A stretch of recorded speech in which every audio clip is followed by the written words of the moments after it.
My dad passed away when I was only 1. It's been me and my mom ever since. As you can guess, my mom and I were very close. When I was a sophomore in high school, my mom got a part-time job as a gym teacher at my school. I supported her when she asked if I would be comfortable with it. It was extremely uncomfortable when guys would make comments on my mom's appearance. It also gave ammo to Brad, who bullied me in high school. He would make inappropriate comments about her towards me.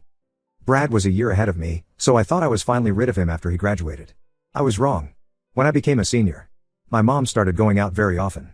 Initially, I was happy for her because I wanted her to find someone nice. However, it came to a point where barely got any time together. To be frank, I thought she was avoiding me. This was because whenever I tried to make plans with her, she had already made plans before. I sort of kept it to myself because I didn't want to come off needy. I didn't complain when she missed my birthday because she was out all night.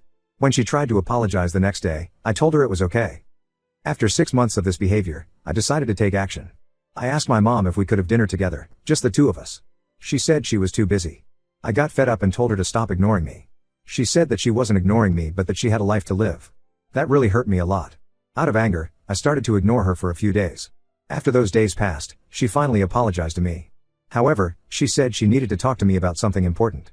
She wanted to introduce me to her boyfriend at dinner. She didn't sound excited about it. It sounds like she almost dreaded it. When the door rang, my mom opened it up and introduced the guy to me. I was in extreme shock. It was Brad. I almost screamed at my mom, asking her what is he doing here. Brad came forward to acknowledge that this situation was uncomfortable, but he's sorry for how he treated me in school and that he really cares about my mom. My mom asked us to sit and let her explain how this all happened. I remember screaming, "I don't give a fuck about your explanation. You tossed me aside for this piece of shit. You're a pathetic excuse of a mother." My mom then defended him when said, "Don't you dare call him that." She then said she tried to accommodate everyone in this tough situation by keeping the relationship away from me. She then said, "Like it or not, Brad is here to stay. If you don't like it, you're more than welcome to leave." I packed my bags right there and then. I called my grandma and told her about the whole situation. She drove to my house and confronted my mom. After a shouting match between them, I left with my grandma. My mom tried calling me several weeks after, but I blocked her. She tried to visit me, but I called the cops on her. After that, she sort of gave up. It had been 2 years since I'd heard from my mom. Then I get a call from her yesterday. She said it's urgent and we need to meet up. I don't know if I should go. Update. Well, curiosity got the best of me. There was also a burning desire to unload on her.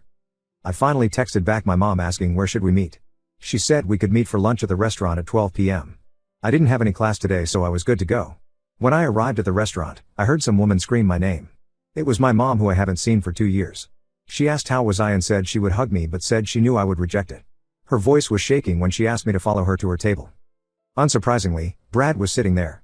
He didn't even look me in the eye as we sat down. He just nodded his head as if to simply acknowledge my arrival. As my mom sat down, she started shooting out multiple questions. "What you've been up to? Are you in school? How's it going?" I got annoyed and told her stop wasting my time with these questions. "What do you want from me?" She responded, "Well, before we tell you, can we explain how all of this happened?" I said sure. For those of you asking me to get her ass in trouble with the school board. I hate to break it to you, but they never interacted with each other when Brad was in school. Brad only knew about her because his friends would take pictures of her before gym class started and share them with everyone. It was Brad who approached her at a bar. She didn't recognize him. So he told her he went to the high school she works at and graduated recently. My mom was lonely and jokingly told him she wouldn't tell anyone that he wasn't 21 as long as he hung out with her. They exchanged numbers and made a promise to hang out with each other.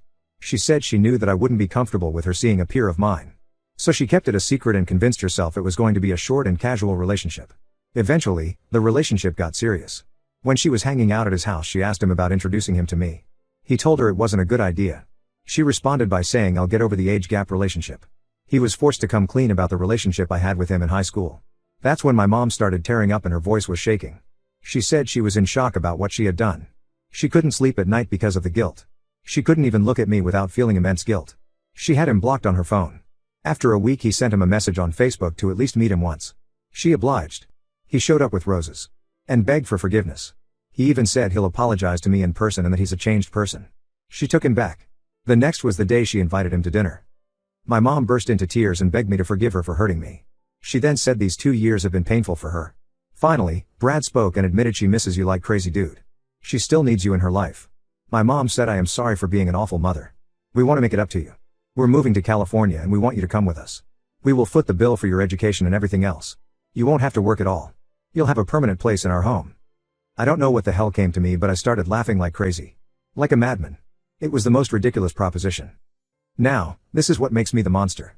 This is what I really came there for. After I calmed down. This is what I said to her: Mom, you must be the most delusional cunt if you think I'll ever forgive you. You are dead to me for good. The only acknowledgement you'll get from me is me pissing on your grave when you pass away. Then she was hysterically crying. I got up from the table and left the restaurant. Only a minute after walking to the parking lot, I hear my mom screaming at Brad to stop following me. I really wanted this confrontation. The moment he grabs my shirt, I turn around and sucker punch him in the face. He drops on the road with his mouth bleeding. My mom comes to physically restrain him from hurting me until he calms down. I told them, this is what I think about your proposal. It's been 4 hours now after the incident. I know deep down I should be ashamed of myself. But I feel amazing inside. I don't know if adrenaline can last that long. It feel like I took my power back. Edit. I don't what job Brad has. My mom on the other hand has been saving up money ever since my father passed. I remember her telling me if I got good grades she'll take out a loan for me to pay for my school and pay it back herself. Story 2. My best friend from childhood invited me to her wedding but forgot to assign me a seat. I spent the night alone in a separate room. My childhood best friend, 23F, got married this weekend and I was so excited to be there to support her on her big day. I'm a chocolatier, so the bride asked me if I could create the wedding favors and dessert table. I was ecstatic to help with the wedding and went above and beyond to create a gorgeous table that was a huge hit on the day. I was told early on that the wedding was over budget and to keep costs low, my boyfriend was not invited. I was extremely understanding and even reduced my rates for the suite table as my present to the couple. A couple weeks later, after reviewing the guest list, the bride informed me that my boyfriend could come as my +1, but if he did, I would be moved from the head table. My boyfriend is a wedding photographer and is looking to build his videography portfolio. Knowing that the couple didn't have a videographer, he offered to film a professional wedding video free of charge. The bride was ecstatic and offered to move us to the vendor table so that we could network with the other vendors. We loved the idea and it was confirmed that we would be sitting with the vendors. The day of the wedding, we arrived 4 hours early to help with the event. My boyfriend spent the time filming while I set up the dessert table and helped the event coordinator set the dinner tables. After the ceremony, guests were moved to the cocktail room while the original room was converted into the room for the reception. While helping convert the room, I noticed that our names were not on the seating chart. I asked the event coordinator where we would be sitting and she said good question and left to find out. She came back to say that there was no vendor table and that if we were staying for dinner, my boyfriend and I would have to sit in a separate room as we were not on the list. The room was closed off from the reception, so we couldn't hear or see anything, let alone talk to anybody. I told the event coordinator that we were in fact guests and that we should be moved into the reception room. The event coordinator herself was seated at one of the tables in the room. I told her I was a longtime friend of the bride, and even originally meant to be seated at the head table. However, the event coordinator said she couldn't do anything about it. I approached the bride to explain the situation. She mentioned that it was definitely a mix-up and that we should be in the room. The bride mentioned that she didn't want to undermine me as a businesswoman, so she never told the event coordinators that we were friends or that I was a guest. She left the coordination of the vendor table to the event coordinator and left it off of the seating chart. The event coordinator was not made aware that any of the vendors, besides herself and the MC, were staying for the reception and therefore didn't think to add us in. Although I understand the mix-up, the bride did nothing to get us moved to the main room. My boyfriend and I were cut off from the reception with no one to speak to, no way to see or hear, and even had to ask to be fed. As a result, I missed the entire wedding and spent the majority of the evening crying in the bathroom waiting to move the dessert table into the main room after dinner so that we could leave. My boyfriend continued to film everything as he was committed to getting a beautiful video for his portfolio. The next morning I emailed the bride about the experience. She apologized profusely and said she was scatterbrained on the day and didn't think to do anything about it. She feels extremely guilty and would still like to be friends. I would like to forgive her, but I am still extremely hurt. Update 1. After reading everyone's responses and doing some reflecting, I've come to the conclusion that she's not my friend. Our relationship in the past few months has mostly consisted of her blowing me off, and me interpreting it as though she was busy. She moved across the country 2 years ago, but flies here often. Most of the couple's friends and family still live here, which is why they decided to have their wedding here. Every time she's come to visit, we've tried to make plans, which would end with me being blown off. The excuse was always that some last-minute thing came up, which is why she didn't have time to see me. She called me months before her engagement party to let me know that I would be invited to it, but I was never actually invited. I responded to pictures of it online, just saying gorgeous, and she explained that I wasn't invited because her mill planned it and didn't know her friends. Moral of the story, the only time I've seen her within the past year was to do a free tasting for her wedding after she mentioned that she would not finalize her order without a tasting. We had plans to meet up the same week of the tasting, which she blew.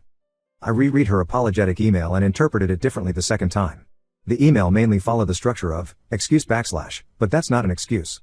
In one section, she wrote that although she would still like to be friends, she understands that I may not want to and that's fine. To me it seemed as though she was saying she wouldn't care if we were to no longer be friends. At the end of the email, she added PS, we would still like the video, despite making it a point prior to the wedding to let my boyfriend and I know that she couldn't care less about the wedding video. Although she mentioned in her email that she would make it up to me, I haven't heard a word from her since I responded back to her email naively accepting the apology the day after the wedding.